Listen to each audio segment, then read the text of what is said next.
الحمد لله وكفى وسلام على عباده الذين اصطفى أما بعد فأعوذ بالله من الشيطان الرجيم بسم الله الرحمن الرحيم كونوا ربانيين بما كنتم تعلمون الكتاب وبما كنتم تدرسون سبحان ربك رب العزة عما يصفون وسلام على المرسلين والحمد لله رب العالمين اللهم صل على سيدنا محمد وعلى آل سيدنا محمد وبارك وسلم.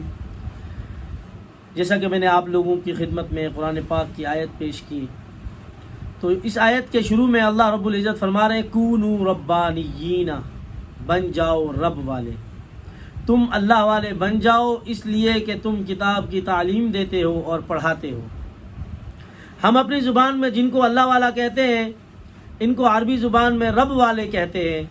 یہ امر کا صیغہ ہے، گویا حکم خدا ہے کہ تم اللہ والے بن جاؤ. تو ذہن میں یہ بات آتی ہے کہ کیا یہ حکم عام مومنین کے لیے ہے؟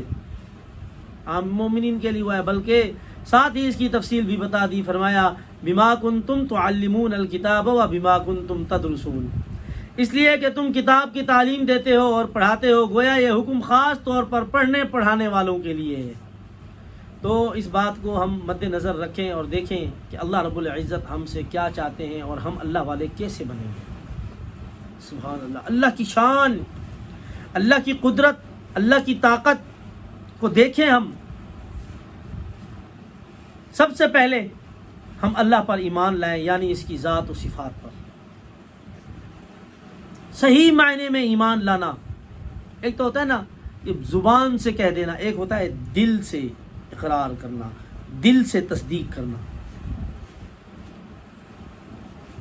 آج ہمارے ایمان کمزور ہیں، بہت کمزور ہیں، اور آخرت کے دن پر ایمان ہو ہمارا، آخرت کے دن پر ایمان اور فرشتوں کے وجود پر اور کتابوں پر اور تمام انبیاء پر اور مرنے کے بعد دوبارہ زندگی پر. سب سے ضروری چیز مرنے کے بعد دوبارہ زندگی پر ایمان. آج تو ہمارا ایمان اتنا کمزور ہو چکا ہے کہ ہم نے بس اسی زندگی کو ہی زندگی سمجھ لیا. بھائیو، یہ زندگی نہیں ہے، یہ مختصر سی زندگی ہے. ہم اس دنیا میں اللہ کو راضی کرنے کے لیے آئے ہیں.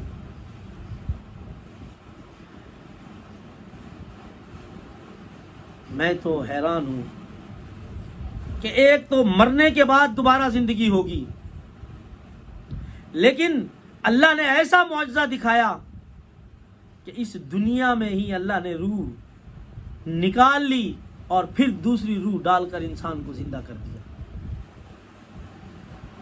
ایک روح قبض کر لی فرشتے نے، اور پھر اللہ کا معجزہ ایسا ہوا کہ دوسری روح اس میں ڈال دی، پھر زندہ ہو گیا. موت دے کر دوبارہ وہیں زندہ کر دیا. سبحان اللہ، اللہ کی شان. تو مرنے کے بعد دوبارہ زندگی پر ایمان لے آؤ مسلمانوں. موت ہے، موت کے بعد دوبارہ زندگی ہے. ایسا ہوا ہے کہ اللہ نے اس دنیا میں موت دے کر دوبارہ زندگی دی، روح نکال لی اور پھر روح ڈال دی. کیسا معجزہ اللہ نے دکھایا. اور تقدیر کے بھلا اور برا اور جو کچھ ہوتا ہے سب اللہ کی طرف سے ہوتا ہے. کوئی انسان کسی کو کوئی نفع نہیں پہنچا سکتا اور نہ ہی کوئی کسی کو نقصان پہنچا سکتا ہے. اسی کو شرک کہتے ہیں کہ سب کچھ اللہ سے ہونے کا یقین اور انسانوں سے کچھ نہ ہونے کا یقین یہ دل میں بیٹھ جائے، ایمان پختہ ہو جائے، ایمان مضبوط ہو جائے. آج ہمارے ایمان اتنے کمزور ہیں. اگر تم دیکھ لیتے کہ کیسے فرشتہ روح قبض کرتا ہے اور روح قبض کرنے کے بعد دوبارہ زندگی دیتا ہے، تو تمہیں پتہ چلتا کہ جو میں کہہ رہا ہوں وہ کیا ہے. تو میرے بھائیو دوستو، اس چیز پر ایمان لے آؤ کہ اللہ قادر ہے. وہ اگر روح قبض کر سکتا ہے تو وہ دوبارہ بھیج بھی سکتا ہے. وہ ماں کے پیٹ میں پال سکتا ہے تو دوبارہ وہ موت کے بعد دوبارہ زندگی دینا اس کے لیے کوئی مشکل کام نہیں. اللہ اس چیز پر قادر ہے. اللہ کے بندے بن جاؤ، رب والے بن جاؤ، اللہ والے بن جاؤ، اللہ کو مان لو اور اللہ کے حکموں کے مطابق زندگی گزارنا شروع کر دو. یہی اللہ کا امر ہے، یہی اللہ کا حکم ہے۔ آج تو لوگ اللہ کے لیے بلکہ اللہ کی رضا کے لیے نہیں، کاغذ کے ٹکڑوں پر زندگی گزار رہے ہیں۔ جسے دیکھو کاغذ کے ٹکڑوں کو جمع کرنے میں لگا ہوا ہے، مال جمع کرنے میں لگا ہوا ہے، پیسوں کے پیچھے دوڑ رہا ہے، بوڑھا بھی پیسوں کے پیچھے، جوان بھی پیسوں کے پیچھے۔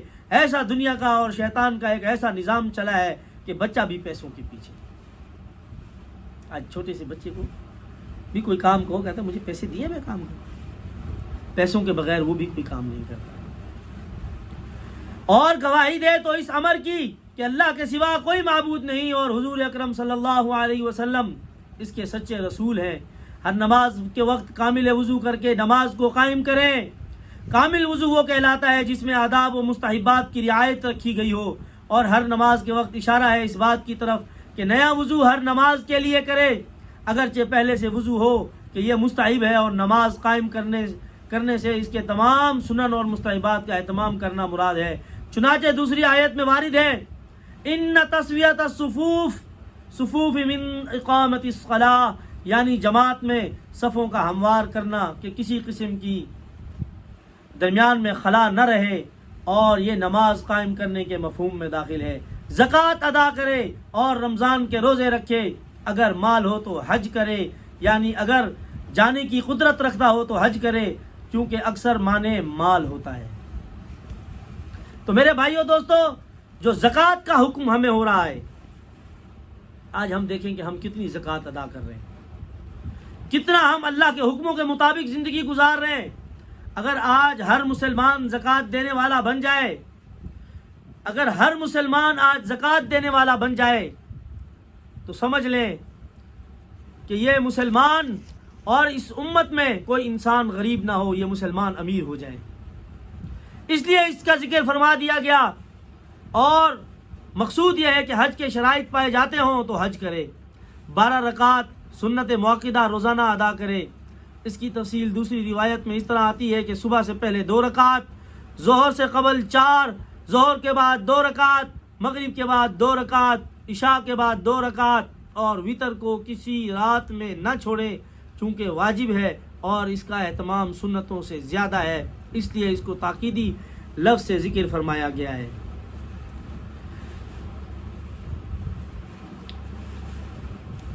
تو میرے بھائیو دوستو، اور یہ اللہ کے احکامات ہیں جو ہم نے پورے کرنے ہیں، اور اللہ کے ساتھ کسی کو شریک نہ کرے، اور والدین کی نافرمانی نہ کرے، اور ظلم سے یتیم کا مال نہ کھائے، یعنی اگر کسی وجہ سے یتیم کا مال کھانا جائز ہو، جیسا کہ بعض صورتوں میں ہوتا ہے، تو مذائقہ نہیں۔ شراب نہ پیے، زنا نہ کرے، جھوٹی قسمیں نہ کھائے۔ آج ہم جھوٹی قسمیں، کتنی جھوٹی قسمیں کھاتے ہیں، جھوٹی گواہی نہ دے، خواہشات نفسانیہ پر عمل نہ کرے۔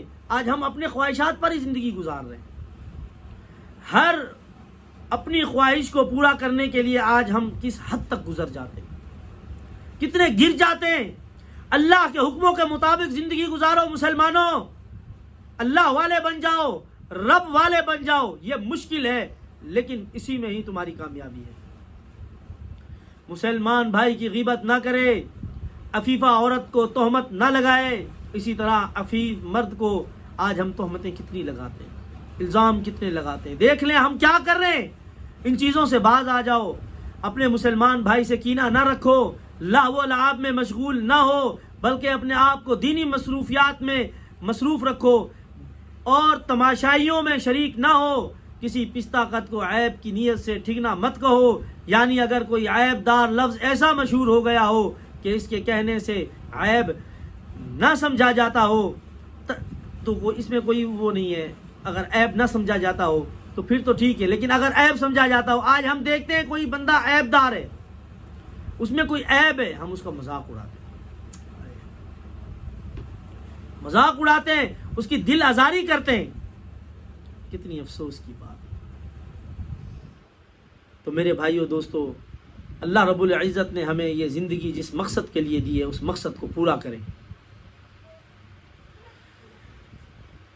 طعن کی غرض سے کسی کو ایسا کہنا جائز نہیں، کسی کا مذاق اڑانا جائز نہیں، بہت گناہ کا کام ہے یہ۔